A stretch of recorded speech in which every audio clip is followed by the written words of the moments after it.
এই পথশিশুরাও যাতে নতুন জামা পেয়ে ঈদটাকে আরও আনন্দিত করতে পারে সেটার জন্যই আমাদের এই ক্ষুদ্র প্রয়াস। আমাদের ঈদ উপহার আমরা গত বছরই এটা আমাদের ব্যক্তি উদ্যোগ।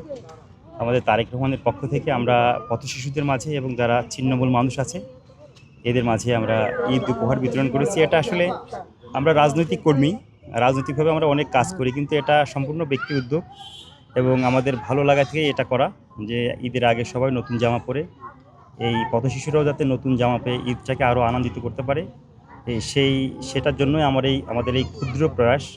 আমরা আমাদের ব্যক্তিগত জায়গা থেকে এটা চেষ্টা করেছি একটু হলেও ঈদের আনন্দর মাত্রা এদের সাথে যোগ করার জন্য, যেটা ভালো সম্পূর্ণই নিজের ভালো লাগা থেকে এই কাজটি করা। আমরা প্রতি বছরই চেষ্টা করি, এবারও আমাদের এই ক্ষুদ্র প্রচেষ্টা আমাদের এই পথশিশুদের জন্য।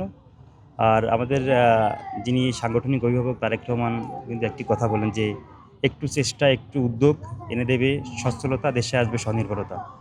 আমরা শুধুমাত্র সরকারি নয়, প্রত্যেকের ব্যক্তিগত জায়গা থেকে এই ছিন্নমূল মানুষের পিছনে দাঁড়ানো উচিত, তার পাশে থাকা উচিত। ব্যক্তির জায়গা থেকে যদি সবাই একটু একটু করে আমরা কাজ করি তাহলে আমাদের সমাজটা আরও সুন্দরভাবে ভালোভাবে এগিয়ে যাবে। আমরা সকলে মিলে সমাজ উন্নয়নে আরও সামনের দিকে আরও সুন্দরভাবে যাতে এগিয়ে যেতে পারি সেই প্রত্যাশা করছি। আজকের এই আমার প্রিয় প্রাঙ্গণ সলিমুল্লাহ মুসলিম হল প্রাঙ্গণ থেকে আমাদের এটাই প্রত্যাশা, আমাদের ক্ষুদ্র ক্ষুদ্র সুন্দর কাজের মাধ্যমেই আমাদের সমাজটা সামনের দিকে আরও সুন্দরভাবে পরিচালিত, আমরা সেই প্রচেষ্টা রাখবো ইনশাল্লাহ।